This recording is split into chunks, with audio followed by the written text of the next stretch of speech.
ముఖంపైకి దూసుకొచ్చే బౌన్సర్లు, bullet వేగంతో వచ్చి నేరుగా ఛాతీని తాకే ఇన్ స్వింగర్లు.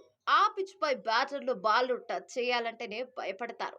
టెస్ట్ ఫార్మాట్లో ప్రపంచంలోనే ఫాస్టెస్ట్ పిచ్ పెర్త్. అలాంటి పిచ్పై భీకర ఆస్ట్రేలియా బౌలింగ్ను ఎదుర్కొంటూ డెబ్యూ మ్యాచ్లోనే సత్తా చాటాడు విశాఖ కుర్రాడు నితీష్ కుమార్ రెడ్డి.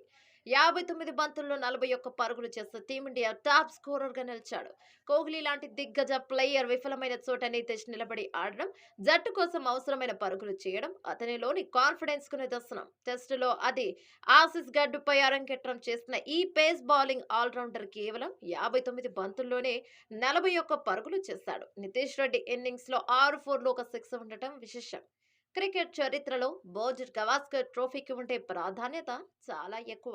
అలాంటి సిరీస్ లో క్రికెట్ కు అల్టిమేట్ ఫార్మేట్ అయిన టెస్ట్ లో నితీష్ అరంగేట్రం చేయడం అతని ప్రతిభకు దక్కిన గుర్తింపుగానే చెప్పవచ్చు. మిడిల్ ఆర్డర్ లో రిషబ్ పంత్ ఇన్నింగ్స్ చక్కదిద్దే ప్రయత్నం చేశాడు. 78 బంతులు ఎదుర్కొన్న ఈ వికెట్ కీపర్ బ్యాటర్ 3 ఫోర్లతో పాటు తనదైన ట్రేడ్ మార్క్ సిక్సర్ సాయంతో 37 పరుగులు సాధించాడు. మిగతా వాళ్ళల్లో ధ్రువ్ జురెల్ 11, వాషింగ్టన్ సుందర్ 4 నిరాశపరచగా, లోయర్ ఆర్డర్ లో బ్యాటింగ్ కు వచ్చిన నితీష్ రెడ్డి అద్భుతంగా ఆడాడు. టాప్ ఆర్డర్ వైఫల్యం కారణంగా తొలి ఇన్నింగ్స్ లో కేవలం 150 పరుగులకే ఆలౌట్ అయ్యింది. కీలక ఆటగాళ్లంతా విఫలమైన చోట అరంగేట్ర ఇన్నింగ్స్ లో టాప్ స్కోరర్ గా నిలవడం విశేషం.